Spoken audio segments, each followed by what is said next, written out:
Hello friends, welcome to the Bodoland Affairs. लोगोफोर नोंथांमोनखौ जोंनि Bodoland Affairs चेनेलनि जानानै गोजोननाय आरो खुलुमनाय बावहरनाय थाबाय। लोगोफोर जोङो दिनैनि बे भिडिअनि गेजेरजों मोननैसो मोस्ट इम्पोर्टेन्ट कारेन्ट एफेयार्सफोरखौ लानानै फैदों। बैफोर फैबाय थानाय गभर्नमेन्ट एग्जाम, कम्पिटिटिभ एग्जामफोराव फैनो हागौ।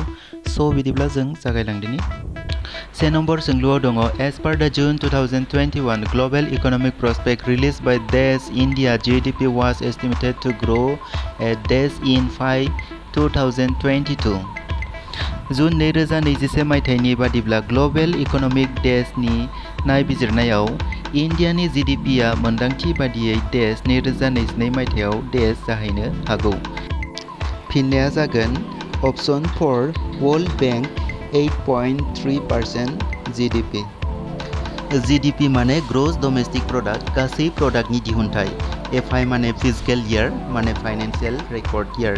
बे जुन 2021 ग्लोबल इकोनॉमिकनि बादिब्ला वर्ल्ड बैंकनि नायबिजिरनायाव इन्डियानि GDP दिहुनथायनि बिबाङा 2022 मायथाइयाव थाखानाय बिबां 10%निफ्राय 8.3% जाहैनो हागौ होनना बुंदों आरो लोगोसेनो कोविड-19नि गोहोमाव इन्डियानि दिहुनथायनि बिबाङा 2023 मायथाइयाव 7.5%ल' जाहैनो हागौ होननानै बुंदों। 2 नम्बर सोंलुआव दङ who was appointed as an election commissioner of India in June 2021। 2021 मायथाइनि जुन दानाव सोरखौ इन्डियानि सासे इलेक्शन कमिशनार हिसाबै थिसनदोंमोन? फिननाया जाबाय अप्शन 3 अनुप चन्द्र पांडे।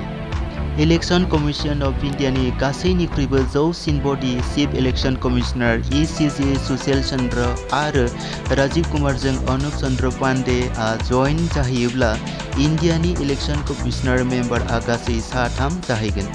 3 नम्बर सोंलुआव दङ which deputy governor of RBI was reappointed in June 2021 for a period of 2 years। RBI नि सोर डेपुटी गभर्नरखौ जुन दाननि 2021 मायथाइयाव 2 बोसोरनि थाखाय रिएपइन्टमेन्ट एबा थिसनफिननाय जाखो?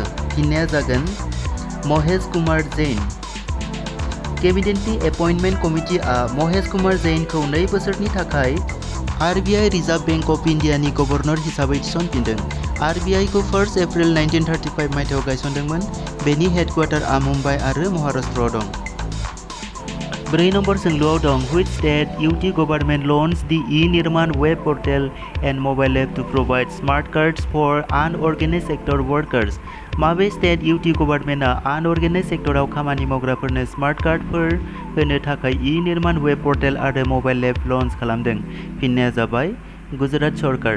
गुजरातनि चीफ मिनिस्टार विजय रुपानी बिथाङानो आनअर्गेनाइज सेक्टराव खामानि मावग्राफोरनो स्मार्ट कार्डनि थाखाय ई-निर्मान पर्टेल आरो बेनिनो मबाइल एपखौ लन्च खालामनानै होदों। बे पर्टेलनि गेजेरजों अनलाइन रेजिस्ट्रेशननि सुबिदाखौ लाना बायदि रोखोमनि वेलफेयार स्किमफोरखौ मावनो स्मार्ट कार्ड मोननो हागोन। 5 नम्बर सोंलुआव दङ इन June 2021 the central government extended its free distribution of good grains under Pradhan Mantri Garib Kalyan Anna Yojana as COVID-19 relief till days which provides days per month। जुन 2021 मायथाइयाव central गभर्नमेन्टआ आन्डार प्रधान मन्त्रि गरिब कल्याण अन्न योजनानि सिङाव बेसेन नाङै जामुं राननायखौ कोविड-19 रिलिफनि थाखाय देश सिम रानगोन।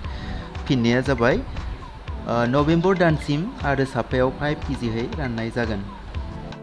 6 नम्बर सोंलुआव दङ देश partner with NITI Aayog two launch सुरक्षित हम सुरक्षित तुम अभियान इन देश एस्पिरेशनल डिस्ट्रिक्ट टु प्रोवाइड होम केयर सपोर्ट टु कोविड-19 पेशेंट्स। देश पार्टनार आरो नीति आयगजों लोगोसे सुरक्षित हम सुरक्षित तुम अभियानखौ लन्च खालामदों गासै देश जिल्लाफोरनो कोविड-19 पेशेन्टफोरनि थाखाय होम केयर सपोर्ट होनो हिसाबै। फिननाया जादों पिरामल फाउन्डेसनजों लोगोसे गासै 112 जिल्लाफोरनो। लोगोफोर बिदिब्ला जों बिसेयावनो दोनथ'बाय। बे भिडिअनि गेजेरजों जों नोंथांमोननो माखासे कारेन्ट एफेयार्सफोरखौ लाना फैगासिनो।